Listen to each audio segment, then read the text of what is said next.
Hello friends, welcome back to my channel study corner. मैं रिचा। हमारी ये साइंस एनसीईआरटी की क्लास है। साइंस एनसीईआरटी में हम क्लास 8 को देख रहे हैं, 8वीं कक्षा को देख रहे हैं, जिसमें आज चैप्टर 2 को डिस्कस करेंगे। इससे पहले चैप्टर फर्स्ट को हमने देख लिया था, तो अगर आपने चैप्टर फर्स्ट को ना देखा हो तो पहले उससे देख लीजिए, तभी आगे की चीज़ें समझ में आएंगी। और इससे पहले हमने क्लास 6 एनसीईआरटी साइंस को डिस्कस किया, क्लास 7 एनसीईआरटी साइंस को डिस्कस किया है, तो वो सारी चीज़ें देख कर ही आगे बढ़िएगा, तभी चीज़ें आपको समझ में आएंगी। मेरी प्लेलिस्ट में जाइए, वहाँ पर एनसीईआरटी साइंस क्लास 6 और एनसीईआरटी साइंस क्लास 7 करके बना हुआ है प्लेलिस्ट में, तो वो दोनों प्लेलिस्ट को पूरा देख कर ही ये तीसरी प्लेलिस्ट रहेगी एनसीईआरटी साइंस क्लास 8 के नाम से, तब इसको देखिएगा, तभी चीज़ें आपको क्लियर होंगी और एक बेसिक कॉन्सेप्ट जो बनना है वो बन पाएगा आपके अंदर। ये एनसीईआरटी जो है वो हमारे किसी भी हम कॉम्पिटिटिव एग्ज़ाम की तैयारी कर रहे होंगे, जैसे कि आप UPSC, UP triple SC, UPPSC या टीचिंग से रिलेटेड किसी एग्ज़ाम की CTET, KVS, triple SB, TGT, LT grade जैसे किसी भी एग्ज़ाम की तैयारी कर रहे होंगे, वॉटएवर कोई भी एग्ज़ाम हो वो, उन सभी एग्ज़ाम के पॉइंट ऑफ व्यू से एनसीईआरटी काफ़ी हेल्पफुल होता है। अगर आपने 12th तक की एनसीईआरटी को अच्छे से तैयार कर लिया है तो 80% सिलेबस आपका कवर हो जाता है कॉम्पिटिटिव एग्ज़ाम के लिए। तो पहले आप एनसीईआरटी को पढ़ने के बाद ही किसी भी कॉम्पिटिटिव एग्ज़ाम की तैयारी करिए, आपको ज़्यादा बेनिफिट होगा, ज़्यादा आसान होगा तैयारी करने में और आपका रिज़ल्ट 100% आएगा, अच्छा ही।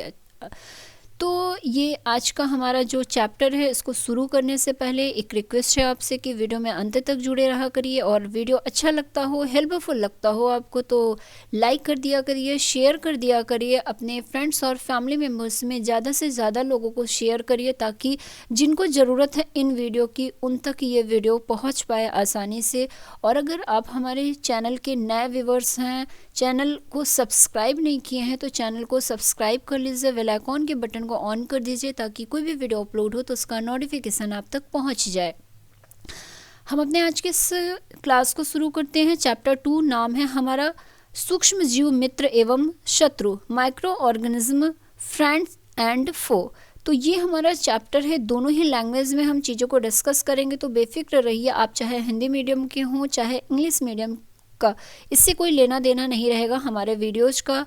आप किसी भी लैंग्वेज, मतलब हिंदी या इंग्लिश, अगर आप इन दोनों में से कोई लैंग्वेज समझ पा रहे हैं तो आसानी से पूरी चीज़ें क्लियर होनी है आपको।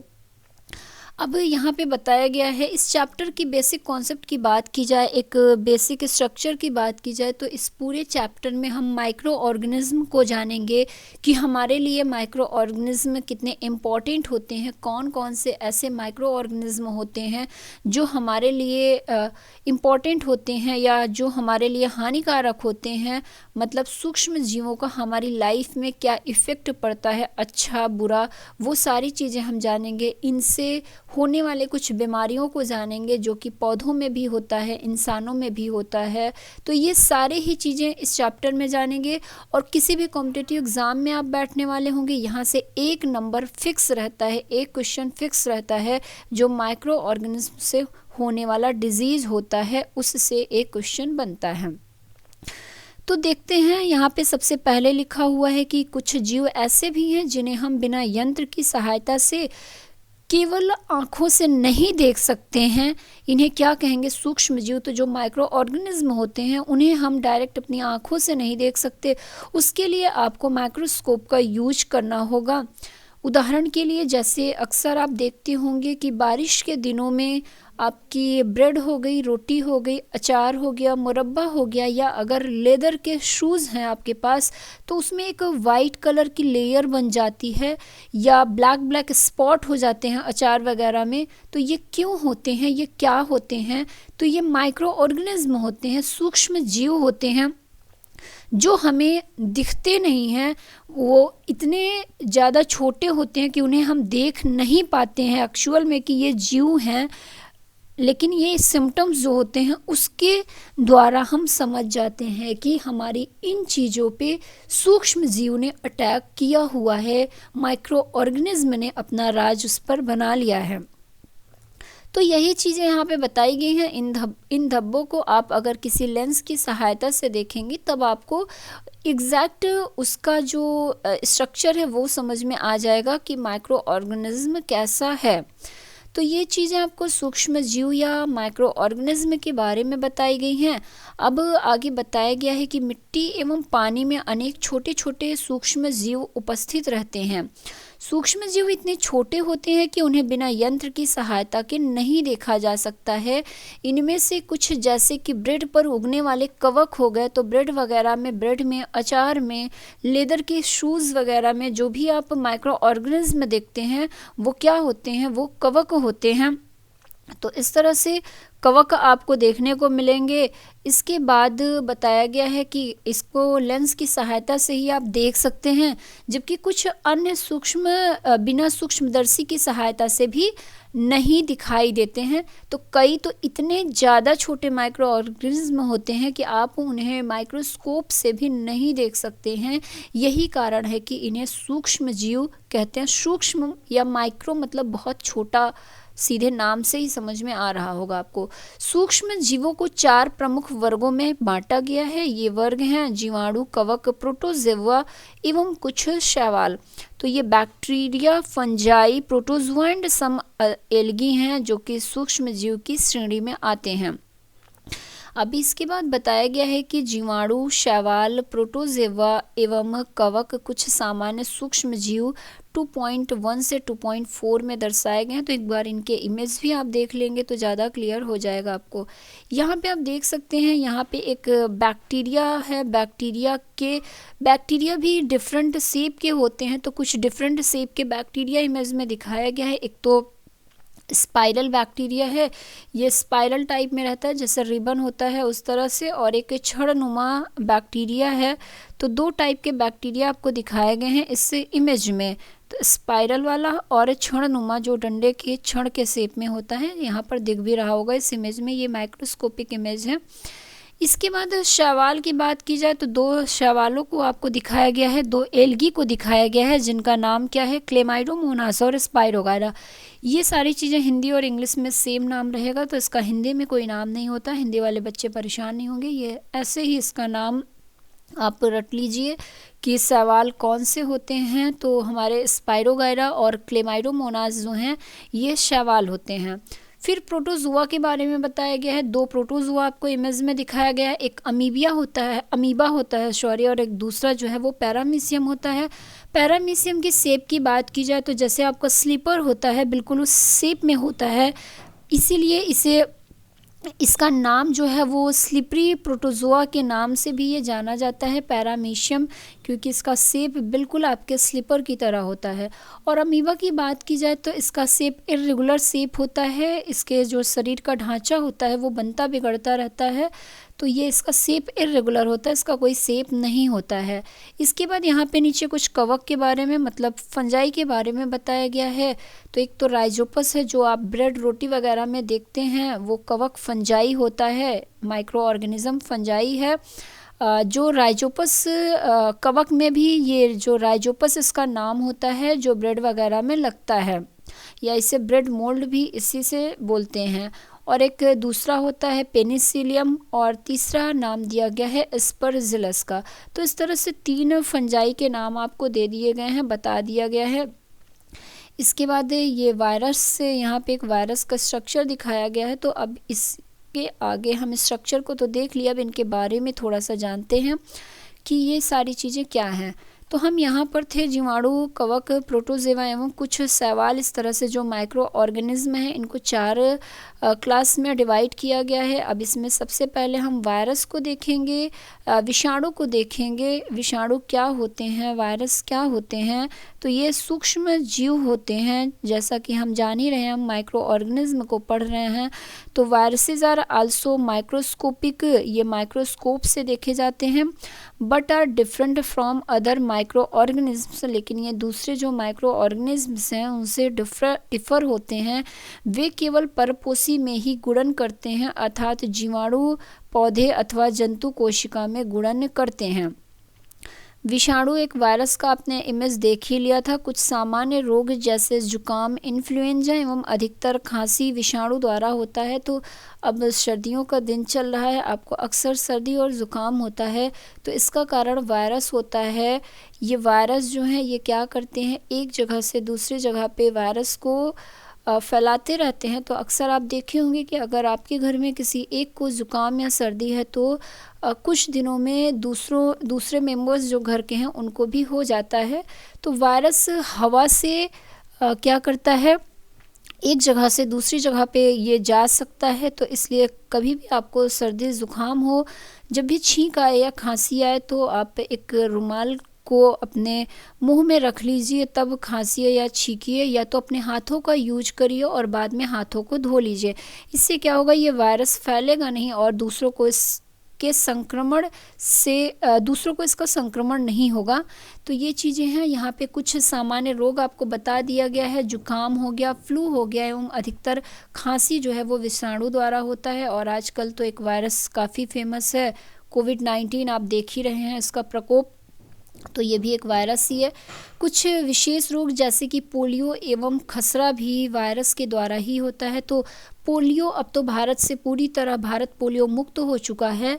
तो पोलियो और जो खसरा है ये भी वायरस की ही वजह से होता है। तो खसरा मतलब जो चिकन पॉक्स जिसे कहते हैं, तो चिकन पॉक्स तो अभी भी है हमारे भारत में, लेकिन अब वो पोलियो को जड़ से ख़त्म कर दिया गया है। इसके बाद अतिसार एवं मलेरिया प्रोटोजुआ द्वारा होता है। आगे आपको प्रोटोजुआ से होने वाले डिजीज के बारे में बता दिया गया है कि प्रोटोजुआ से कौन सा डिजीज होता है। तो प्रोटोजुआ से अतिसार और मलेरिया, मतलब जो डिसेंट्री और मलेरिया होता है, ये प्रोटोजुआ से होता है। टाइफाइड एवं क्षय रोग बैक्टीरिया द्वारा होने वाला रोग है। तो जो टाइफाइड होता है और जो टीबी होता है, जिसे क्षय रोग या ट्यूबरकुलोसिस कहा जाता है, ये बैक्टीरिया के द्वारा होने वाले डिजीज़ हैं। तो यहाँ डिजीज़ से कोई भी एग्ज़ाम आप देने वाले होंगे, एक क्वेश्चन ज़रूर बनता है सीधे सीधे कि वायरस से होने वाली कौन सी डिजीज़ है इनमें से, या बैक्टीरिया से होने वाली कौन सी डिजीज़ है, या प्रोटोजुआ से होने वाली कौन सी डिजीज़ है। इस तरह से एक क्वेश्चन बनता ही बनता है। आगे आपको एक लिस्ट मिलेगी, उस लिस्ट को आप रट डालिएगा, वही आसान होगा आपके लिए। अब ये जो सूक्ष्म जीव हैं, जो माइक्रो ऑर्गेनिज्म हैं, ये रहते कहाँ हैं, इसके बारे में आपको बताया गया है कि इनका जो निवास स्थान की बात की जाए तो ये रहते कहाँ पे हैं। तो सूक्ष्म जीवों की बात की जाए तो यहाँ पे बताया गया है, पहली बात तो सूक्ष्म जीव जो हैं वो एक कोशिक हो सकते हैं, जैसे कि जीवाणु, कुछ शैवाल एवं प्रोटोजुआ, अथवा बहुकोशिक जैसे कि शैवाल एवं कवक। तो ये एक कोशिकी और बहुकोशिकी दोनों तरह के हो सकते हैं। तो माइक्रो ऑर्गेनिज्म में भी single celled like bacteria, some algae and protozoa are multicellular such as many algae and fungi। तो इस तरह से फिर आगे बताया गया है, यह बर्फीली शीत से गर्म स्रोतों तक हर प्रकार की परिस्थिति में जीवित रह सकते हैं। तो चाहे परिस्थिति कैसी भी हो, सिचुएशन कैसा भी हो, इन्वायरमेंट कैसा भी हो, ये हर तरह से सरवाइव कर सकते हैं। इसको समझा जाए तो आप कोरोना या कोविड से समझ सकते हैं कि ये गर्मियों में भी अपने प्रचंड रूप में था और अभी सर्दियां आ गई हैं, तो सर्दियों में भी इसका रूप जो है वैसा ही है, प्रचंड ही है। तो इससे समझा जा सकता है कि वायरस पर जो माइक्रो ऑर्गेनिज्म हमारे होते हैं, इन पर मौसम का ज़्यादा कोई इफ़ेक्ट नहीं पड़ता है। तो यही चीज़ें बताई गई हैं कि ये हर परिस्थिति में सरवाइव कर सकते हैं। यह मरुस्थल एवं दलदल में भी पाए जाते हैं। यह मनुष्य सहित सभी जंतुओं के शरीर के अंदर भी पाए जाते हैं। कुछ सूक्ष्म जीव दूसरे सजीवों पर आश्रित होते हैं, जबकि कुछ अन्य स्वतंत्र रूप में पाए जाते हैं। अमीबा जैसा सूक्ष्म जीव अकेले रह सकता है, जबकि कवक एवं जीवाणु समूह में रहते हैं। तो काफ़ी इंपॉर्टेंट चीज़ें आपको माइक्रो ऑर्गेनिज्म के बारे में बताई गई हैं कि they live in all types of environment ranging from ice cold climate to hot springs and deserts to marshy lands. They are also found inside the bodies of animals, including humans. Some microorganisms grow on other organisms while others exist freely. अब सूक्ष्म जीव और हम हमारा जो है micro organism से क्या कितना संबंध है वो चीज़ें देख लेते हैं। माइक्रो ऑर्गेनिज्म का हमारी लाइफ में क्या रोल है वो चीज़ें बताई गई हैं यहाँ पे कि सूक्ष्म जीवों की हमारे जीवन में महत्वपूर्ण भूमिका है। जो माइक्रो ऑर्गेनिज्म हैं वो play an important role in our lifes. इनमें से कुछ हमारे लिए लाभदायक हैं तो कुछ हानिकारक तथा जीवों में रोग उत्पन्न करने के कारक भी हैं। तो यहाँ पे है कि some of them are beneficial in many ways whereas some others are harmful and cause disease. तो अब आगे आपको उसके बारे में बताया गया है डिटेल में, वो चीज़ें देखते हैं यहाँ पर। यहाँ पे बताया गया है मित्रवत सूक्ष्मजीव मतलब जो हमारे लिए लाभदायक हैं। पहले हम उन माइक्रो ऑर्गेनिज्म को देखेंगे जो हमारे लिए फ्रेंडली हैं। तो फ्रेंडली माइक्रो ऑर्गेनिज्म की बात की जाए तो microorganisms are used for various purpose. They are used in the preparation of curd, bread and cake. तो जो सूक्ष्म जीव होते हैं उनसे दही बनता है, ब्रेड बनता है, केक बनता है। तो इस तरह से इनका काफ़ी फ्रेंडली रोल भी हमारी लाइफ में है। और प्राचीन काल की बात की जाए तो माइक्रो ऑर्गेनिज्म जो होते थे इनसे क्या होता था, इनसे प्रोडक्शन ऑफ एल्कोहल होता था, मतलब एल्कोहल का निर्माण होता था सूक्ष्म जीवों से प्राचीन काल में। अब आगे बताया गया है आपको पर्यावरण को स्वच्छ रखने के लिए भी माइक्रो ऑर्गेनिज्म का उपयोग किया जाता है। उदाहरण के लिए जो कार्बनिक अपशिष्ट होते हैं तो हमने पढ़ा हुआ था पहले भी चैप्टर्स में कि सब्जियों के छिलके हो गए, जंतु अवशेष इत्यादि जो मरे हुए जंतु जीव होते हैं या सड़ी गली लकड़ियाँ होती हैं, इन सभी का अपघटन जीवाणुओं द्वारा किया जाता है तथा हानि रहित पदार्थ बनते हैं। उपयोगी खाद्य बनाया जाता है जीवाणुओं का उपयोग करके। फिर आगे बताया गया है कि जीवाणुओं का उपयोग औषधि उत्पादन एवं कृषि में मृदा की उर्वरता में वृद्धि करने में किया जाता है जिससे नाइट्रोजन स्थिरीकरण होता है। तो काफ़ी इम्पॉर्टेंट है यह माइक्रो ऑर्गेनिज्म हमारे लिए। आगे बताया गया है हमारे लिए कि they are also used in cleaning up of the environment. For example the organic wastage such as vegetable peels, remains of animals, fishes are broken down into harmless and usable substances by bacteria. Recall that bacteria are also used in the preparation of medicine. In agriculture, they are used in increased soil fertility by fixing nitrogen. तो nitro fixation की process जो है ये भी bacteria के द्वारा किया जाता है। पौधों की जड़ों में ये प्रोसेस होती है जिससे पौधों को नाइट्रोजन की सप्लाई होती है। पौधे नाइट्रोजन को हमारे इन्वायरमेंट से डायरेक्ट नहीं ले पाते हैं, वो इन्हीं बैक्टीरिया के द्वारा ही नाइट्रोजन को लेते हैं। फिर अब जो दही और ब्रेड है ये भी बैक्टीरिया से बनता है, माइक्रो ऑर्गेनिज्म से बनता है, इसलिए भी ये हमारे लिए फ्रेंडली होते हैं।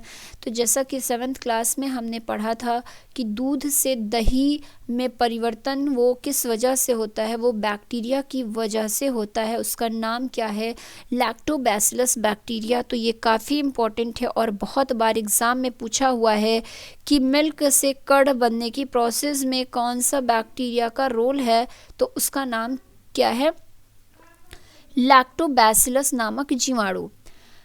जो दूध को दही में परिवर्तित कर देता है वह दूध में जनन कर उसे दही में परिवर्तित कर देते हैं। और फिर आगे बताया गया है कि जो बैक्टीरिया होते हैं उनसे पनीर, अचार एवं अनेक खाद्य पदार्थों के उत्पादन में भी सहायक हैं। सूजी, इडली एवं भटूरे का एक महत्वपूर्ण संगठक दही है। तो दही के बिना ये चीज़ें बन नहीं पाती हैं और दही बनता किससे है, बैक्टीरिया से बनता है। तो इस तरह से बैक्टीरिया का हमारी लाइफ में बहुत बड़ा रोल है सीधे सीधे समझा जाए तो। अब आगे ईस्ट के बारे में बताया गया है आपको कि ईस्ट तीव्रता से जनन करते हैं, श्वसन के दौरान कार्बन डाइऑक्साइड उत्पादित करते हैं, गैस के बुलबुले खमीर वाले मैदे का आयतन बढ़ा देते हैं।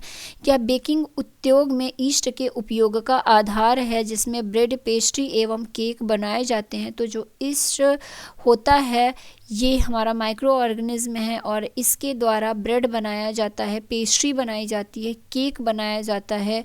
जब भी आप भटूरे बनाते हैं तो आटे को उसमें खमीर लाने के लिए ईस्ट का प्रयोग किया जाता है। तो ये चीज़ें बताई गई हैं आपको। इसके बाद सूक्ष्म जीवों का वाणिज्यिक उपयोग बताया गया है कि सूक्ष्म जीवों का वाणिज्यिक क्या उपयोग है, वो चीज़ें यहाँ पे देखने को मिलेंगी। तो commercial use of micro organism है। बड़े स्तर पर जो अल्कोहल है, शराब है एवं एसिटिक एसिड के उत्पादन में सूक्ष्म जीव का उपयोग किया जाता है। जौ, गेहूं, चावल एवं फलों के रस में उपस्थित प्राकृतिक शर्करा में ईस्ट द्वारा अल्कोहल एवं शराब का उत्पादन किया जाता है। तो जो माइक्रो ऑर्गेनिज्म होते हैं, microorganisms are used for the large scale production of alcohol, wine and acetic acid, जिसे आप विनेगर या सिरका भी जानते हैं। तो एसिटिक एसिड या सिरका या विनेगर कह लीजिए, इसके प्रोडक्शन में माइक्रो ऑर्गेनिज्म का बेहद इम्पॉर्टेंट रोल होता है। फिर ईस्ट के बारे में बताया गया है कि east is used for commercial production of alcohol and wine. For this purpose, yeast is grown on natural sugars present in grains like barley, wheat, rice, crushed fruit juice इत्यादि में ये होता है। अब आगे बढ़ते हैं और आगे देख लेते हैं कि क्या है।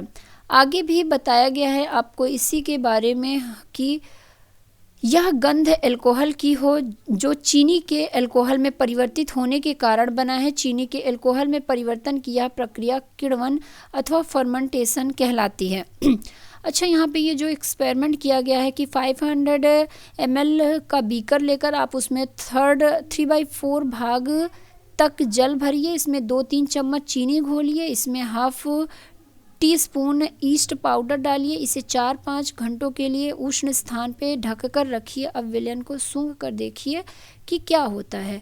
तो यही चीज़ आगे बताया गया है कि एक आपको अल्कोहल जैसी स्मेल उसमें से आएगी जो चीनी के अल्कोहल में परिवर्तित होने के कारण बना है। चीनी के अल्कोहल में परिवर्तन की जो प्रोसेस होती है उसे फर्मेंटेशन या किण्वन कहा जाता है। तो यहाँ पे आपको बहुत ही छोटे शब्दों में फर्मेंटेशन क्या होता है या किण्वन क्या होता है वो चीज़ बता दिया गया है।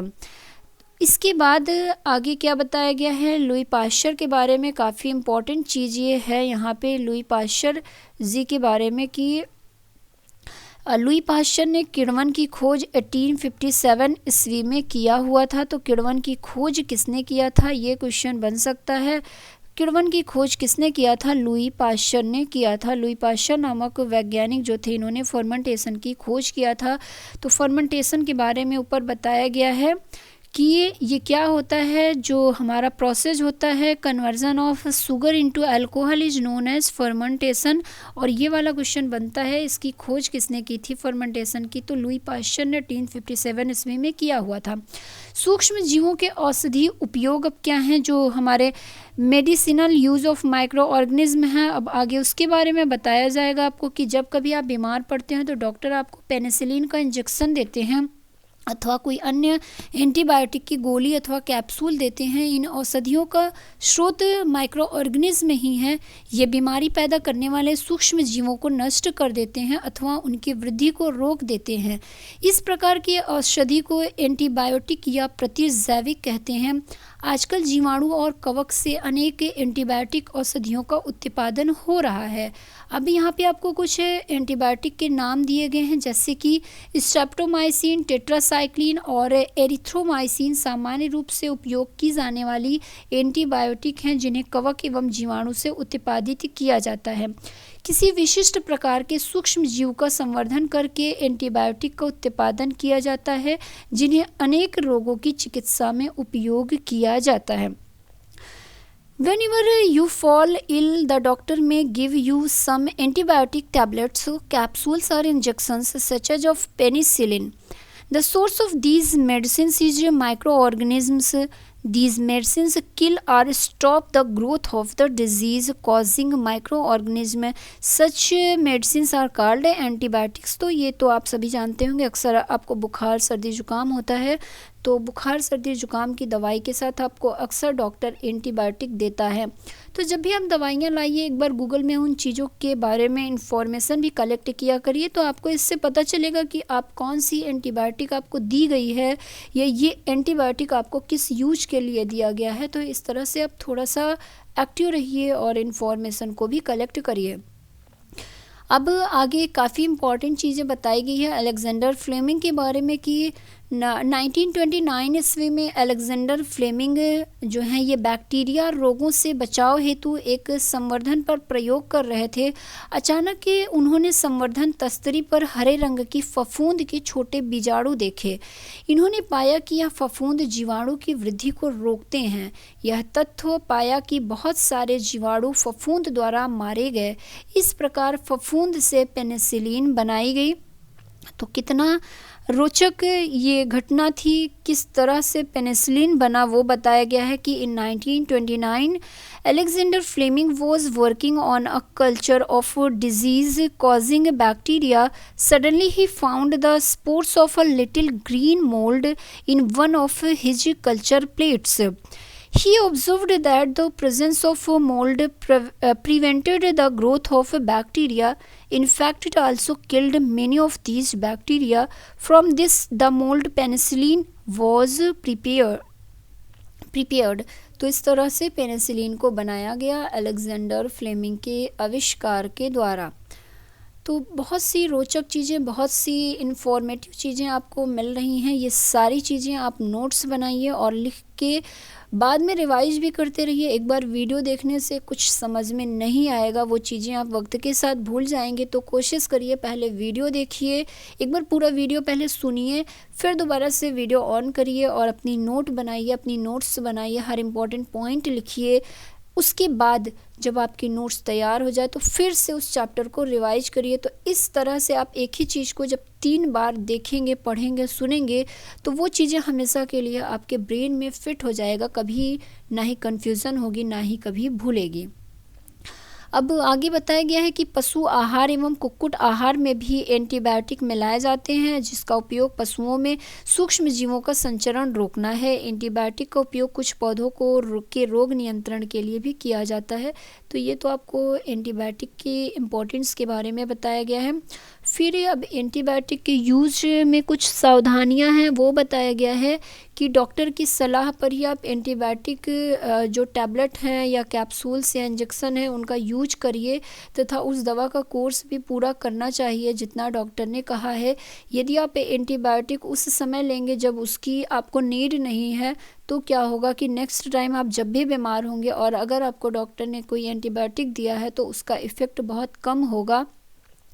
तो एंटीबायोटिक ऐसे नहीं यूज करना चाहिए। पहली बात तो कोई भी आप मेडिसिन को यूज करिए तो डॉक्टर से डिस्कस करके ही यूज करिए, और एंटीबायोटिक तो कभी भी खुद से मत यूज करिए, वो डॉक्टर समझ के देगा कि आपको किस बीमारी में कौन सी एंटीबायोटिक देनी है।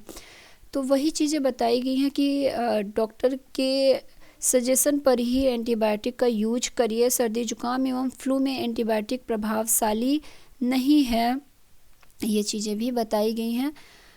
अब आगे बताया जा रहा है आपको कुछ वैक्सीन के बारे में, कुछ टीके के बारे में कि ये टीके क्यों लगाए जाते हैं। तो ये टीके एक तरह से कह लीजिए एंटीबायोटिक का कार्य करते हैं, आपकी बॉडी में आपको सूक्ष्म जीवों से लड़ने में मदद करते हैं।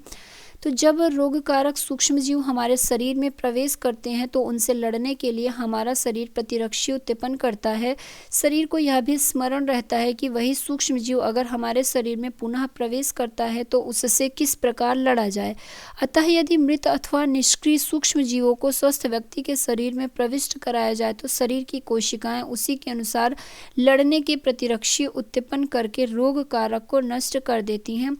तो हमारी जो WBC है इसमें उसका रोल काफ़ी अहम होता है। हमारी WBC जो कि हमारे ब्लड में पाई जाती है, WBC हमें ऐसे सूक्ष्म जीवों से हमारी बॉडी की रक्षा करती है तो यही चीज़ यहाँ पे लिखी हुई है कि जब सूक्ष्म जीव हमारी बॉडी में अटैक करते हैं तो हमारी बॉडी उससे खुद ब खुद लड़ने में सक्षम हो जाती है। वो समझ जाती है कि किस टाइप का जो सूक्ष्म जीव है उसने अटैक किया है और उससे उसके प्रति लड़ने के प्रतिरक्षी वो उत्पन्न करके रोग कारक को नष्ट कर देती है। यह प्रतिरक्षी हमारे शरीर में सदा के लिए बनी रहती है। तो ये जो एंटीबायोटिक होती हैं ये हमारे शरीर के अंदर WBC के रूप में वर्क कर रही हैं तथा रोग कारक सूक्ष्म जीव से हमारी हमेशा सुरक्षा करती रहती हैं। इस प्रकार वैक्सीन की बात की जाए तो वैक्सीन कार्य करता है। तो इसी तरह से कोई वैक्सीन कार्य करता है हमारी बॉडी के अंदर हैजा, क्षय, चेचक और हेपेटाइटिस जैसी अनेक बीमारियों को वैक्सीन द्वारा रोका जा सकता है। तो जब बच्चा पैदा होता है तो आप देखते होंगे टाइम टाइम पर उसे टीके लगते हैं, उसे वैक्सीन लगती है। तो वो वैक्सीन इसीलिए लगती है ताकि उसे फ्यूचर में इन बीमारियों से बचाया जा सके। तो जब कोई भी बच्चा पैदा होता है उसके बाद जो टीके लगते हैं उसमें उसे हैजा, क्षय, चेचक, हेपेटाइटिस, पोलियो जैसे टीके लगाए जाते हैं एक टाइम ड्यूरेशन पर जो फिक्स होता है। फिर अब यहाँ पे एडवर्ड जेनर के बारे में बताया गया है कि एडवर्ड जेनर ने चेचक के लिए 1798 में चेचक के टीके की खोज की थी। तो चेचक के टीके की खोज की बात की जाए तो एडवर्ड जेनर ने किया हुआ था, काफ़ी ये इम्पॉर्टेंट है। वैक्सीन फॉर स्मॉल पॉक्स, चेचक को स्मॉल पॉक्स के नाम से जाना जाता है। तो स्मॉल पॉक्स के टीके की वैक्सीन की खोज एडवर्ड जेनर नामक साइंटिस्ट ने 1798 ईस्वी में किया हुआ था। अभी यहाँ पे वही चीज़ें बताई गई हैं जो मैंने एक्सप्लेन कर दिया कि सभी बच्चों को हैज़ा हो गया और चेचक हो गया, पोलियो हो गया, इन रोगों से सुरक्षा की आवश्यकता है। आवश्यक टीके निकट के अस्पताल में उपलब्ध होते हैं। बच्चों को पोलियो से बचाने के लिए आपने अक्सर अमिताभ जी को टीवी में अपने देखा होगा, पोलियो के प्रति लोगों को जागरूक करने के लिए और 2 बूंद ज़िंदगी की कहते हुए कि बच्चे को पोलियो ड्रॉप पिलाइए। तो इस तरह से बहुत से ऐसे कार्यक्रम चलाए जाते हैं जिससे लोगों को जागरूक भी किया जा सके टेलीविज़न, समाचार पत्रों के माध्यम से। चेचक के विरुद्ध विश्वव्यापी अभियान चलाया गया जिसके परिणाम स्वरूप विश्व के अधिकांश भागों में चेचक पूरी तरह से खत्म हो चुका है। आजकल माइक्रो ऑर्गेनिज्म के टीके का उत्पादन बड़े स्तर पर किया जाता है जिसमें मनुष्य एवं अनेक जंतुओं को अनेक रोगों से बचाया जाता है।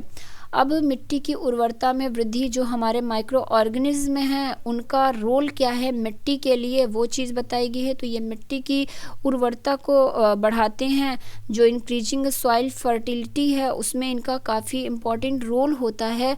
तो बताया गया है कि कुछ बैक्टीरिया एवं ब्लू ग्रीन एल्गी जो हैं वो वायुमंडलीय नाइट्रोजन का स्थिरीकरण कर सकते हैं। इस प्रकार मृदा में नाइट्रोजन का संवर्धन होता है तथा उसकी उर्वरता में वृद्धि होती है।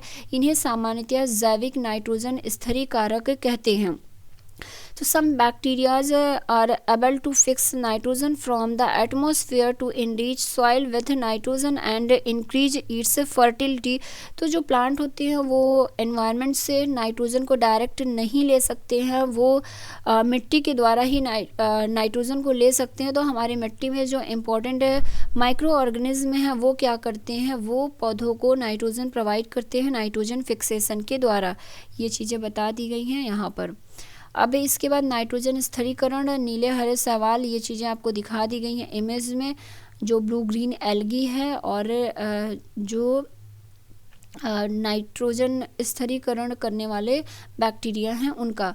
पर्यावरण को शुद्धिकरण भी माइक्रो ऑर्गेनिज्म के द्वारा होता है। जो हमारा इन्वायरमेंट है उसको क्लीनिंग करने का कार्य भी माइक्रो ऑर्गेनिज्म करते हैं। तो ये जो जैसे सड़ी गली सब्जियां हो गई, मृत जानवर हो गए, सड़े गले जो पेड़ पौधे हैं, इनको माइक्रो ऑर्गेनिज्म क्या करते हैं, खाद के रूप में परिवर्तित कर देते हैं और वो खाद पेड़ पौधों के लिए दोबारा से रीयूज हो जाता है। तो यही चीज़ें बताई गई हैं इस पॉइंट के अंदर गत। तो ये चीज़ इसके बारे में हमने कई बार पढ़ा हुआ है, तो ये आपको पता है। अब अभी तक तो हमने इम्पॉर्टेंट माइक्रो ऑर्गेनिज्म को देखा। अब आते हैं जो हानिकारक माइक्रो ऑर्गेनिज्म हैं उनके बारे में। अब ये इम्पॉर्टेंट पॉइंट है। तो हार्मफुल माइक्रो ऑर्गेनिज्म कौन से होते हैं? सूक्ष्मजीव अनेक प्रकार से हानिकारक हैं। कुछ सूक्ष्मजीव मनुष्य, जंतुओं तथा पौधों में रोग उत्पन्न करते हैं। रोग उत्पन्न करने वाले ऐसे सूक्ष्मजीवों को रोगाणु अथवा रोगजनक कहते हैं। कुछ सूक्ष्मजीव भोजन, कपड़े एवं चमड़े की वस्तुओं को संदूषित कर देते हैं। तो काफ़ी इंपॉर्टेंट चीज़ बताई गई है कि microorganisms are harmful in many ways. Some of the microorganisms cause disease in human beings, plants and animals. Such disease causing microorganisms are called pathogens. Some microorganisms spoil food, clothing and leather. तो अब इसके बारे में आगे बताया गया है। ये चीज़ें तो चैप्टर शुरू हुआ था तभी मैंने बता दिया था आपको। अभी यहाँ पे बताया गया है मनुष्य में रोग कारक सूक्ष्मजीव। तो मनुष्यों में, ह्यूमंस में जो डिजीज कॉज करते हैं माइक्रो ऑर्गेनिज्म, उनके बारे में जानेंगे। मनुष्य में रोग उत्पन्न करने वाले सूक्ष्मजीव श्वास द्वारा, पेय जल एवं भोजन द्वारा हमारे शरीर में प्रवेश करते हैं। संक्रमित व्यक्ति अथवा जंतु के सीधे संपर्क में आने पर भी रोग का संचरण हो सकता है। सूक्ष्म जीवों द्वारा होने वाले ऐसे रोग जो एक संक्रमित व्यक्ति से स्वस्थ व्यक्ति में वायु, जल, भोजन अथवा कायिक संपर्क द्वारा फैलते हैं, इन्हें संचरणीय रोग या कम्युनिकेबल डिजीज कहते हैं। जैसा कि कोविड-19 आपको देखने को मिल रहा होगा। कोविड-19 या कोरोना जिसे आप कहते हैं, यह भी क्या है, एक कम्युनिकेबल डिजीज है। इसीलिए कहा जा रहा है कि आप डिस्टेंस को मेंटेन करिए एक दूसरे से, और जब भी खांसी आए आपको या छींक आए तो मास्क का यूज़ तो आपको हर वक्त करना है अगर आप बाहर हैं तो, क्योंकि ये जो कोविड है, कोरोना है, ये एक कम्युनिकेबल डिजीज़ है, जो कि वायरस के द्वारा फैल रहा है एक व्यक्ति से दूसरे व्यक्ति में बहुत आसानी से। ये हवा के माध्यम से ये बेसिकली फैल रहा है। तो ये मतलब आप अपनी प्रेजेंट टाइम की चीज़ों से भी को रिलेट करके, चीज़ों को जोड़ के समझ सकते हैं कि हमारे इस टॉपिक में बताया क्या जा रहा है। अब आगे बताया गया है कि इस प्रकार के रोगों के उदाहरण हमारा हैज़ा हो गया, सामान्य सर्दी जुकाम, चिकन पॉक्स, क्षय रोग, कोविड हो गया। ये सारी चीज़ें माइक्रो ऑर्गेनिज्म से फैलती हैं, सूक्ष्म जीवों से फैलती हैं। तो कॉमन कोल्ड, चिकन पॉक्स हो गया, ट्यूबरकुलोसिस हो गया, कॉलेरा हो गया, ये सारी चीज़ें हमारे माइक्रो ऑर्गेनिज्म से होती हैं और ये कम्युनिकेबल डिजीज के अंतर्गत आती हैं। अब इसके बाद बताया गया है कि जब आप जुकाम से पीड़ित होते हैं तो हज़ारों वायरस जो हैं वो वायु में आ जाते हैं, और उसी वायु में अगर कोई स्वस्थ व्यक्ति सांस ले रहा है तो वो वायरस उसकी बॉडी में पहुंच गया और उसे भी उसके अंदर भी सर्दी जुकाम हो जाता है, उसे भी हो जाता है। तो आगे आपको समझाया गया है कि छींकते समय अपने मुंह एवं नाक पर एक रुमाल रखना चाहिए। अच्छा, तो यही है कि जो भी संक्रमित व्यक्ति है उससे पर्याप्त दूरी बना कर रखिए तो आपके लिए ज़्यादा बेहतर होगा। आगे बताया गया है कि कुछ कीट एवं जंतु ऐसे भी हैं जो रोग कारक सूक्ष्म जीवों के रोग वाहक का कार्य करते हैं। घरेलू मक्खी इसका एक उदाहरण है। मक्खी कूड़े एवं जंतु अपशिष्ट पर बैठती है, रोगाणु उनके शरीर से चिपक जाते हैं। अब मक्खी क्या हुई, हमारे घरों में आ गई, और हम अगर खाने वाली चीज़ों को खुला छोड़ दिए हैं तो वो मक्खी उस पर बैठेगी, और जो उसने बैक्टीरिया या वायरस को अपने शरीर से चिपका के लाया वो हमारे भोजन में चला जाएगा, और अब उस भोजन को हम खाएंगे तो वो बैक्टीरिया या वायरस या वो माइक्रो ऑर्गेनिज्म हमारी बॉडी के अंदर प्रवेश कर जाएगा। तो इस तरह से इनडायरेक्टली भी किसी जीव के माध्यम से हम इन्फेक्टेड हो सकते हैं। इसलिए आपको सजेस्ट किया जाता है कि खाने वाली चीज़ों को हमेशा ढक कर रखिए, वरना आप बीमार पड़ जाएंगे। बिना ढके भोजन खाने से बचना चाहिए। यहाँ मादा एनाफिलीज के बारे में बताया गया है कि मादा एनाफिलीज एक इसका एग्जाम्पल है। एक तो हमने मक्खी को देखा जो कि रोग वाहक का कार्य करते हैं। दूसरा जो मादा एनाफिलीज है, जो फीमेल मॉस्किटो है एनाफिलीज की, ये भी क्या करती है, ये भी रोग वाहक का कार्य करती है, मतलब ये कैरियर होती है डिजीज की। अब आगे बताया गया है कि मादा एडीज मच्छर वो डेंगू के वायरस का वाहक होती है। तो बहुत ही इम्पोर्टेंट पॉइंट आपको दे दी गई है। जो मच्छर होते हैं प्लाज्मोडियम का ये वाहक करते हैं, मलेरिया परजीवी का वाहक करते हैं। इसमें से भी मादा एडीज मच्छर जो होती है वो डेंगू के वायरस का वाहक होती है। तो जो डेंगू हमें होता है वो फीमेल एडीज़ मॉस्किटो से होता है। तो पहली बात तो ये क्लियर कर लीजिए कि मच्छर से आपको जो भी बीमारी होती है वो स्पेशली फीमेल मॉस्किटो के काटने से होती है, मेल मॉस्किटो के काटने से आपको कोई डिजीज़ नहीं होती है। तो जब भी कोई डिजीज़ होगी वो हमारी या कैरियर का जो भी मॉस्किटो कार्य करेगी वो फीमेल ही होगी। हम मलेरिया अथवा डेंगू का नियंत्रण किस प्रकार कर सकते हैं, आगे ये चीज़ें बताई गई हैं कि सभी मच्छर जो हैं मॉस्किटो वो जल में उत्पन्न होते हैं। तो कोशिश करिए कि आपके आसपास जहाँ भी पानी एकत्रित हो उसको साफ़ कर लीजिए और अपने आसपास कूड़ा करकट इत्यादि को ना होने दीजिए, क्योंकि इन सभी जगहों पे मच्छर पनपते हैं, जल्दी से ये ग्रो करते हैं यहाँ पर। अब ये जो चार्ट है ये बेहद इम्पॉर्टेंट है, इसे आप नोट करके जहाँ भी आप रहते होंगे अपनी आँख के सामने किसी दीवार में चिपका दीजिए या जहाँ भी रखिए कि 24 घंटे में 2 से 3 बार इस चार्ट में आपकी नज़रें पड़े, क्योंकि यहाँ यही आप पूरे चैप्टर को भूल भी जाइए कोई बात नहीं है, लेकिन इस चार्ट को आपको नहीं भूलना है। 2 चार्ट आपको मिलेंगे, एक ये और एक और है, इन दोनों चार्ट को रट डालना है या जिस तरह से भी तैयार हो सके आपको तैयार कर लेना है। 100% यहाँ से एक क्वेश्चन आपको मिलेगा ही मिलेगा। तो इस चार्ट को हम समझते हैं, ये चार्ट क्या है, इतना इम्पोर्टेंट है तो इसको समझना भी इम्पोर्टेंट हो जाता है। सबसे पहले आपको ये चार्ट में लिखा क्या है ये देखिए, मनुष्य में सूक्ष्म जीवों द्वारा होने वाले जो सामान्य रोग हैं, मतलब माइक्रो ऑर्गेनिज्म से जो डिजीज़ होती है उसके बारे में यहाँ पे बताया गया है। तो यहाँ पे कॉलम मानव रोग का बना है और कि जिस माइक्रो ऑर्गेनिज्म से होता है वो बना है और वो कैसे फैलता है वो चीज़ बताई गई है और उससे क्या उपाय है बचाव का वो बताया गया है। तो सबसे पहले क्षय रोग, जिसे इंग्लिश की बात की जाए तो ट्यूबरकुलोसिस कहते हैं, ये किसके द्वारा होता है, ये बैक्टीरिया या जीवाणु के द्वारा होता है। और ये कैसे फैलता है, तो ये एयर के माध्यम से एक जगह से दूसरे जगह पे फैलता है। अब अगर आपको ट्यूबरकुलोसिस से बचाव करनी है तो उसके लिए क्या करना होगा, रोगी व्यक्ति को पूरी तरह से अन्य व्यक्तियों से अलग रखना होगा, रोगी की व्यक्तिगत वस्तुओं को अलग रखना होगा और उचित समय पर उसका टीकाकरण करवाना होगा। तो ये बचाव का तरीका है, आप किसी भी व्यक्ति को बचाव कैसे कर सकते हैं जो इन्फेक्टेड है ट्यूबरकुलोसिस से, और जो इन्फेक्टेड नहीं हैं उन्हें भी कैसे बचाया जा सकता है। तो keep the patient in complete isolation, keep the personal belonging of the patient away from those of the others, vaccination to be given at suitable age. तो इन सभी के वैक्सीन्स होते हैं, उन्हें जो टाइम ड्यूरेशन दी होती है उसके अंतराल में लगवाना चाहिए। अब दूसरा जो मानव रोग है, ह्यूमन डिजीज है, उसका नाम है खसरा या कह लीजिए आप इसे मीजल्स। ये वायरस के द्वारा होता है, ऊपर ट्यूबरकुलोसिस बैक्टीरिया के द्वारा होता है, लेकिन ये जो खसरा है ये वायरस के द्वारा होता है।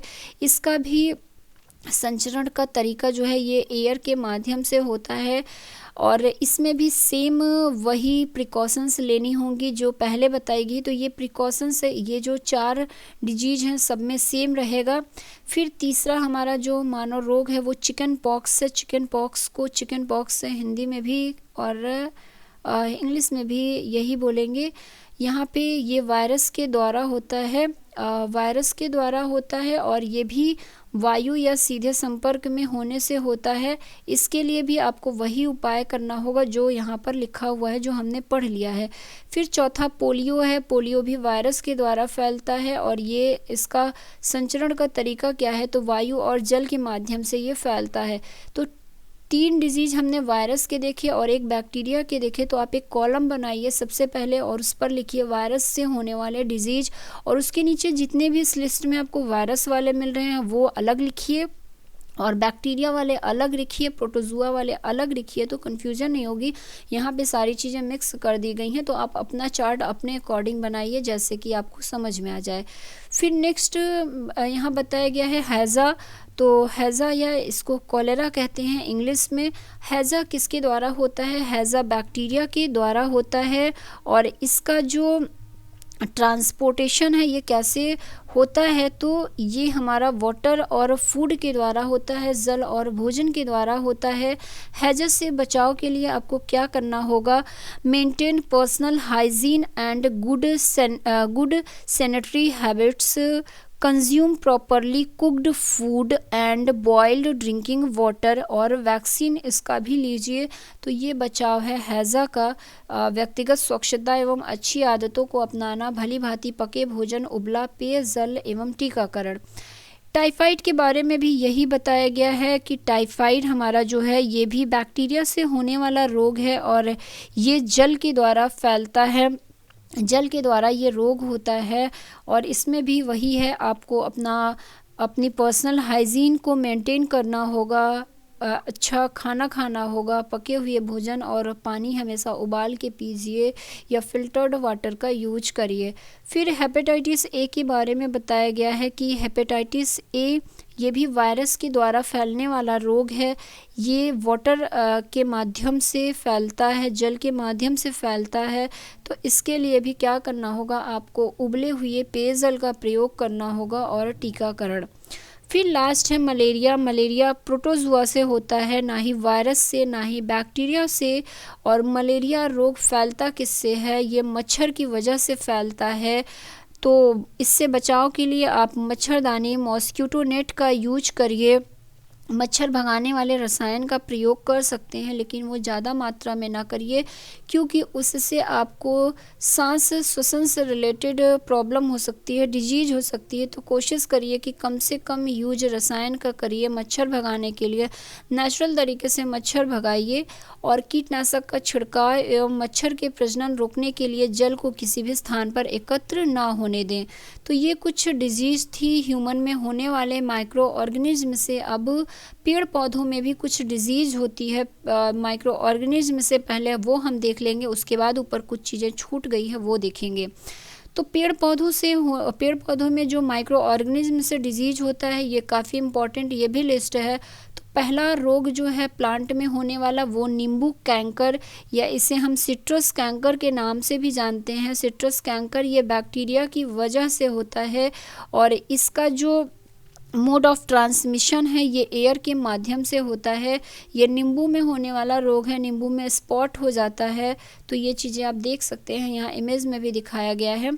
अब इसके बाद दूसरा जो प्लांट में होने वाला डिजीज़ है वो गेहूं का रस्ट है, या इसे क्या कह लेंगे हम, रस्ट ऑफ व्हीट के नाम से ये डिजीज़ जानी जाती है। ये गेहूं के पौधे में लगती है और ये कवक के द्वारा होने वाला रोग है, फंजाई के द्वारा होता है और वायु एवं बीजों के द्वारा ये फैलता है, ट्रांसमिशन होता है। गेहूं के पौधे में भी स्पॉट लग जाता है इसका। और अक्सर आप गेहूं के पौधे में ब्लैक डॉट डॉट देखे होंगे, या गन्ना कई बार लेते हैं तो गन्ने में भी ऐसा ही कुछ स्पॉट दिखने को मिलता है। तो ये गेहूं में लगा है तो इसे हम गेहूं की रस्ट कहेंगे या रस्ट ऑफ व्हीट कहेंगे, और गन्ने में लगता है तो उसे रस्ट ऑफ शुगर केन कह लेते हैं। और भिंडी की पीत, तो ये भी भिंडी में होने वाला एक रोग है, येलो वेन मोज़ैक ऑफ भिंडी, या इसे ओकरा भी कहते हैं। ये वायरस के द्वारा होता है और इसका जो ट्रांसमिशन है ये कीटों के द्वारा होता है। तो भिंडी का जो फ्लावर होता है, भिंडी के पुष्प में ये रोग लगता है, और आप अगर भिंडी के पौधे लगाए होंगे तो देखे होंगे। अब ऊपर आते हैं, यहाँ पे अब कुछ इम्पॉर्टेंट चीज़ें लिखी थी जो हमने छोड़ दिया था। जंतुओं में रोग कारक जीवाणु।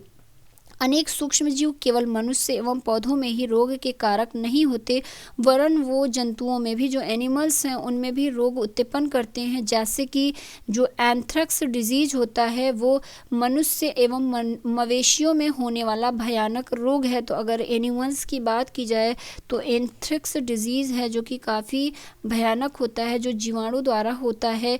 गाय में खुर एवं मुंह का रोग वायरस के द्वारा होता है।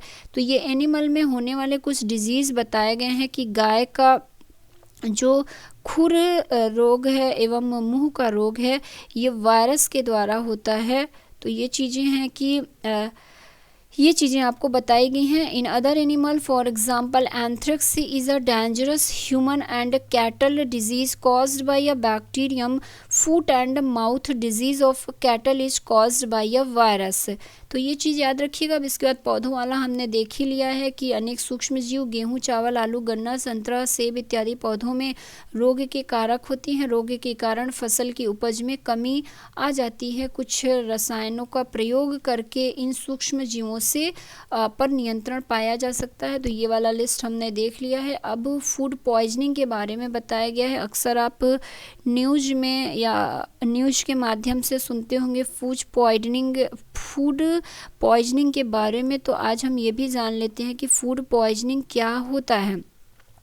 इसको जाना जाए तो जो बूझो है वो एक मित्र ने उसे एक पार्टी में आमंत्रित किया। वहाँ उसने अनेक प्रकार के खाने खाए। जैसा कि पार्टियों में होता है, लोग ज़रूरत से ज़्यादा ही खा लेते हैं। घर आने पर क्या हुआ, उसे वोमिटिंग होने लगी, उल्टी होने लगी। उसे अस्पताल ले जाया गया। डॉक्टरों ने बताया कि उससे फूड पॉइजनिंग हो गई है। फूड पॉइजनिंग होने के कारण ऐसी स्थिति बन जाती है। तो फूड पॉइजनिंग होता क्यों है? अगर आप जो माइक्रो ऑर्गेनिज्म द्वारा भोजन इफ़ेक्टेड है उसे कर लेंगे तो वो माइक्रो ऑर्गेनिज्म आपकी बॉडी में प्रवेश करेंगे और आपके अंदर फूड पॉइजनिंग का कारण बनते हैं। हमारे भोजन में उत्पन्न होने वाले सूक्ष्म जीव कभी कभी विषैले पदार्थ उत्पन्न करते हैं। यह भोजन को विषाक्त बना देते हैं, जिसके सेवन से व्यक्ति भयंकर रूप से रोगी हो सकता है। कई बार तो फूड पॉइजनिंग अगर बहुत सीरियस स्टेज में है तो व्यक्ति की मृत्यु भी इससे हो जाती है। इसलिए जो भी आप फूड को गेन कर रहे हैं ये देख के करिए कि वो फ्रेश है या नहीं है। कभी भी बासी खाने का सेवन ना करिए। बासी खाने में क्या होता है, माइक्रो ऑर्गेनिज्म हो जाते हैं उसमें, और वो आप खाएंगे तो आपके लिए कहीं ना कहीं हानिकारक ही होगा। अब फूड परिरक्षण की बात की जा रही है, खाद्य परिरक्षण की बात की जा रही है। अब ये क्या होता है, फूड प्रिजर्वेशन। तो यहाँ पे बताया गया है कि कुछ चीज़ों को जो आप प्रिजर्व करते हैं उन्हें हम कैसे इतने दिनों तक रख लेते हैं, कैसे उन पर किसी माइक्रो ऑर्गेनिज्म का कोई इफ़ेक्ट नहीं पड़ता। जैसे अचार हो गया, मुरब्बा हो गया, ये चीज़ें, जेल हो गया, जैम हो गया, ये सारी चीज़ें ख़राब क्यों नहीं होती हैं सूक्ष्म जीवों की वजह से। तो इसके बारे में बताया गया है कि इन्हें प्रिजर्व किया जाता है, इसलिए ये ख़राब नहीं होती हैं। तो आगे इसके प्रिजर्वेशन के बारे में जान लेंगे। एक तो रासायनिक उपाय के द्वारा आप फूड को प्रिजर्व कर सकते हैं, मतलब जो केमिकल मेथड है उसके द्वारा, जैसे कि नमक एवं खाद्य तेल का उपयोग माइक्रो ऑर्गेनिज्म की वृद्धि रोकने के लिए सामान्य रूप से किया जाता है। तो अक्सर आप अचार में देखे होंगे कि ज़्यादा नमक और तेल डाला जाता है ताकि वो हमारा ख़राब ना हो, वो उसमें जो सूक्ष्म जीव पनप ना पाएँ। तो सामान्य रूप से ये रासायनिक उपाय किए जाते हैं, अतः इन्हें परिरक्षक या प्रिजर्वेटिव भी कहा जाता है। हम नमक अथवा खाद्य अम्ल का प्रयोग अचार बनाने में करते हैं, जिससे सूक्ष्म जीवों की वृद्धि नहीं होती है। सोडियम बेंजोएट तथा सोडियम मेटाबाइसल्फाइड सामान्य परिरक्षक हैं। तो नमक और तेल जो है ये तो नेचुरल प्रिजर्वेटिव हो गया, लेकिन अगर केमिकल प्रिजर्वेटिव की बात की जाए तो सोडियम बेंजोएट और सोडियम मेटाबाइसल्फाइड है, जिसका उपयोग हम प्रिजर्वेटिव के रूप में करते हैं। जैम एवं स्क्वैक्स बनाने में इन रसायनों का उपयोग उन्हें संदूषित होने से बचाता है, तो इनका उपयोग उन्हें जो है ख़राब होने से भी बचाता है। अब नमक द्वारा परिरक्षण, तो ये तो हमने देख ही लिया है कि नमक का उपयोग आम, आंवला एवं इमली के परिरक्षण में किया जाता है। तो आम, आंवला इत्यादि में आप नमक डाल देंगे तो इससे माइक्रो ऑर्गेनिज्म से बचा सकते हैं। चीनी का प्रयोग भी प्रिजर्वेटिव के रूप में होता है, जैसे जैम, जेली, स्क्वैश इत्यादि को चीनी डालकर बनाया जाता है, और चीनी के प्रयोग से खाद्य पदार्थ की नमी में कमी आती है, जो उन्हें ख़राब होने से बचाते हैं। उनमें जो जीवाणु होते हैं, बैक्टीरिया होते हैं, उनकी वृद्धि को नियंत्रित करता है चीनी।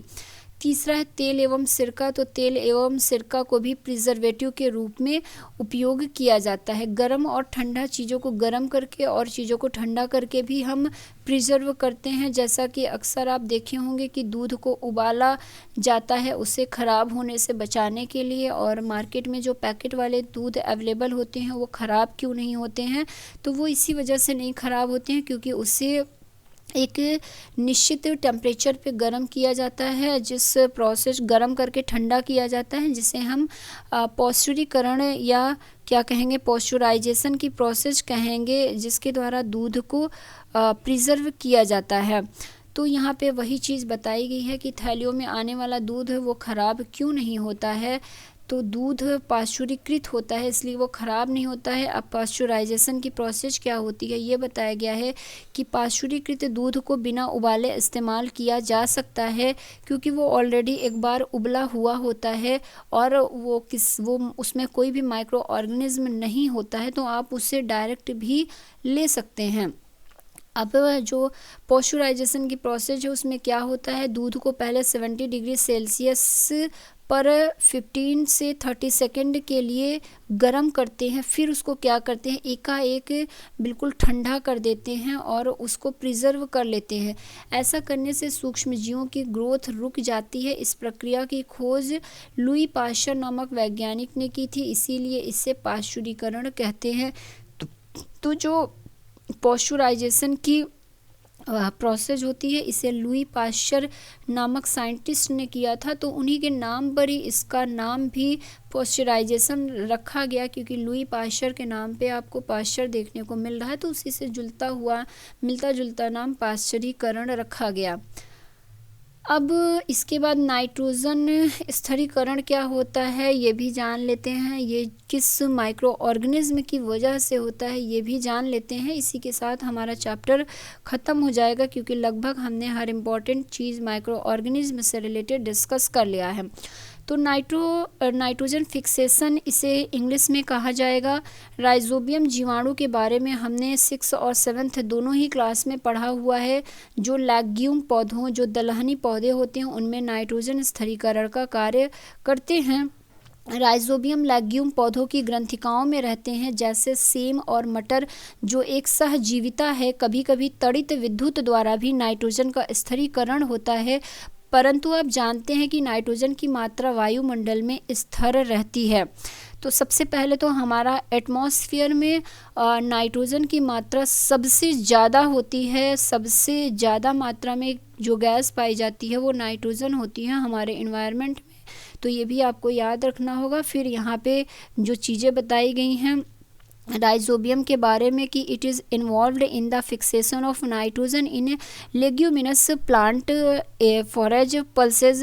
Recall that rhizobium lives in the root nodules of leguminous plant such as beans and peas with which it has a symbiotic relationship. Sometimes nitrogen gets fixed through the action of lightning, but lightning तो इसके बाद आपको बताया गया है ये चीज़ें। फिर आगे बढ़ते हैं। यहाँ पर ये देखिए एक लैग्यूम पौधा है जिसकी जड़ें हैं और इन्हीं जड़ों में ऐसे ये स्पॉट आपको डॉट डॉट दिख रहा होगा, तो ये नाइट्रोजन फिक्सेशन वाले माइक्रो ऑर्गेनिज्म हैं। अब इसके बाद आपको नाइट्रोजन साइकिल के बारे में भी यहीं बता दिया गया है, तो काफ़ी इंपॉर्टेंट है नाइट्रोजन साइकिल हमारे लिए। तो हमारे वायुमंडल में 78% नाइट्रोजन गैस है जो कि सर्वाधिक नाइट्रोजन गैस है हमारे इन्वायरमेंट में। इसके बाद ऑक्सीजन होती है 21% के लगभग। तो फिलहाल सबसे ज़्यादा मात्रा में नाइट्रोजन गैस हमारे इन्वायरमेंट में है और ये परसेंट याद रखिएगा, कई बार हमने डिस्कस भी कर लिया है इस पॉइंट पे। 78% होती है। नाइट्रोजन सभी सजीवों की आवश्यक घटक है जो प्रोटीन, क्लोरोफिल, न्यूक्लिक एसिड एवं विटामिन में उपस्थित होता है। पौधे एवं जंतु वायुमंडलीय नाइट्रोजन का उपयोग सीधे नहीं कर सकते हैं। मिट्टी में उपस्थित जो बैक्टीरिया और ब्लू ग्रीन एल्गी होते हैं वो वायुमंडलीय जो एटमॉस्फेरिक नाइट्रोजन है उसका फिक्सेशन करके नाइट्रोजन यौगिक में परिवर्तित कर देते हैं। जब नाइट्रोजन इस प्रकार उपयोगी यौगिकों में परिवर्तित हो जाता है तो पौधे इसका उपयोग मिट्टी में से जड़ तंत्र द्वारा करते हैं। इसके पश्चात अवशोषित नाइट्रोजन का उपयोग प्रोटीन एवं अन्य यौगिकों के संश्लेषण में करते हैं। पौधों पर निर्भर करने वाले जंतु उनसे प्रोटीन एवं अन्य नाइट्रोजनी यौगिक प्राप्त करते हैं। तो ये कुछ इम्पॉर्टेंट चीज़ें थी नाइट्रोजन फिक्सेशन के बारे में, नाइट्रोजन के बारे में। अब इस साइकिल को जान लीजिए, जो नाइट्रोजन चक्र होता है ये क्या होता है। पौधे एवं जंतुओं की मृत्यु के बाद क्या होता है, मिट्टी में उपस्थित जीवाणु एवं कवक नाइट्रोजनी अपशिष्ट को नाइट्रोजनी यौगिकों में परिवर्तित कर देते हैं, जो पौधों द्वारा पुनः उपयोग होता है। कुछ विशिष्ट जीवाणु नाइट्रोजनी यौगिकों को नाइट्रोजन गैस में परिवर्तित कर देते हैं, जो वायुमंडल में चली जाती है। परिणामतः वायुमंडल में नाइट्रोजन की मात्रा लगभग स्थिर रहती है। तो इस तरह से एक साइकिल का निर्माण हो जाता है। एक बार मैं इमेज में देख लेती हूँ।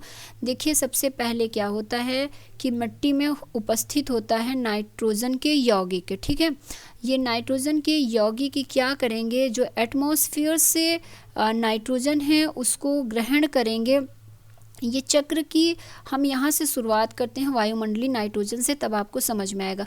जो वायुमंडलीय नाइट्रोजन है, देखिए वो क्या होगा, वायुमंडलीय नाइट्रोजन का जीवाणु एवं नीले हरे शैवाल द्वारा स्थिरीकरण हो जाता है। इसका फिक्सेशन वो करते हैं और ये जो जीवाणु होते हैं, जीवाणु द्वारा स्थिर नाइट्रोजन को नाइट्रोजन यौगिक में परिवर्तित कर दिया जाएगा। अब हमारा जो नाइट्रोजन यौगिक है वो मिट्टी में चला जाएगा और मिट्टी से पौधों द्वारा इसका अवशोषण हो जाएगा।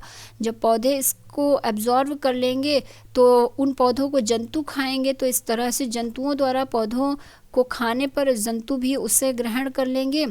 उसके बाद क्या होगा, उत्सर्जन एवं जीवों की मृत्यु के द्वारा उत्पन्न नाइट्रोजन अपशिष्ट क्या होगा, फिर से मिट्टी में मिल जाएगा। तो जो जंतु नाइट्रोजन को ग्रहण किए थे वो जब मर जाएंगे या जब उत्सर्जन करेंगे, तब वो नाइट्रोजन फिर से क्या होगा, अपशिष्ट के रूप में मिल जाएगा हमारी मिट्टी में। और इस तरह से एक साइकिल तो ये बन गई। और यहाँ से एक आगे बताया गया है कि जब मिट्टी में नाइट्रोजन के यौगिक होते हैं वो क्या होगा, जीवाणु द्वारा नाइट्रोजन यौगिकों का गैसीय नाइट्रोजन में परिवर्तन हो जाता है। जो बैक्टीरिया होते हैं उसे वो गैसीय नाइट्रोजन के फॉर्म में चेंज कर देते हैं और ये फिर से ये वायुमंडल में चला जाता है। तो इस तरह से एक साइकिल बन जा रहा है और ये बहुत आसान से आपको समझ में आ गया होगा, नाइट्रोजन साइकिल। तो हमारा ये चैप्टर यहीं पे ख़त्म होता है। चैप्टर की समरी पढ़ने का काम अब आपको मैं दे रही हूँ। एक बार समरी को पूरा रीड करिएगा, क्योंकि कई बार क्या होता है, समरी में कुछ नई चीज़ें भी देखने को मिल जाती हैं। और एग्ज़ाम में कई बार क्या होता है, हूबहू समरी में जो पॉइंट लिखा है वही क्वेश्चन उठा के बन जाता है। तो कई बार क्या रहता है कि हम चैप्टर पढ़ लिए, चीज़ों को भूल गए, लेकिन समरी में पढ़ा तो वो चीज़ें माइंड में रहती हैं कि हाँ हमने ये चीज़ पढ़ा था। तो अगर उससे रिलेटेड कोई क्वेश्चन आएगा तो आप सॉल्व कर सकते हैं। तो ये काम मैं आपको देती हूँ, समरी को पूरा पढ़िए और नोट करिए जो भी इम्पोर्टेंट चीज़ें हों। तो इस तरह से हमारे इस चैप्टर का अंत होता है। बहुत ही इम्पॉर्टेंट चीज़ें इस चैप्टर के अंतर्गत हमने पढ़ा। चैप्टर समझ में आ गया हो, चीज़ें समझ में आ गई हों, तो जल्दी जल्दी सभी वीडियो को लाइक कर दो, शेयर कर दो अपने फ्रेंड्स में, और फ्रेंडों से भी बोलो यार देखा करें वीडियो, काफ़ी हेल्पफुल है उनके लिए भी, ताकि आगे कुछ और नया, कुछ क्रिएटिव चीज़ें की जा सकें हमारे चैनल में। और आपके लिए भी इम्पोर्टेंट होगा, क्योंकि एजुकेशन से रिलेटेड ये चैनल है। तो सारी चीज़ें आपको एजुकेशन से रिलेटेड ही मिलने वाली हैं। आपके एग्ज़ाम के पर्पज़ से या जो एग्ज़ाम में हेल्पफुल होगा वही चीज़ें मिलने वाली हैं। तो अगर पढ़ाई आपकी लाइफ का पार्ट है तो श्योरली मेरा चैनल आपको हेल्प करेगा कहीं ना कहीं। तो चैनल से जुड़े रहिए। अगर चैनल को सब्सक्राइब नहीं किया है तो सब्सक्राइब कर लीजिए, बेल आइकॉन के बटन को ऑन कर दीजिए, ताकि कोई भी वीडियो अपलोड हो तो उसका नोटिफिकेशन आप तक पहुंच जाए। वीडियो काफ़ी लंबा हो रहा है, इस वीडियो को यहीं पे हम ख़त्म करते हैं। अपने नेक्स्ट वीडियो में फिर से मिलते हैं, तब तक के लिए राम राम।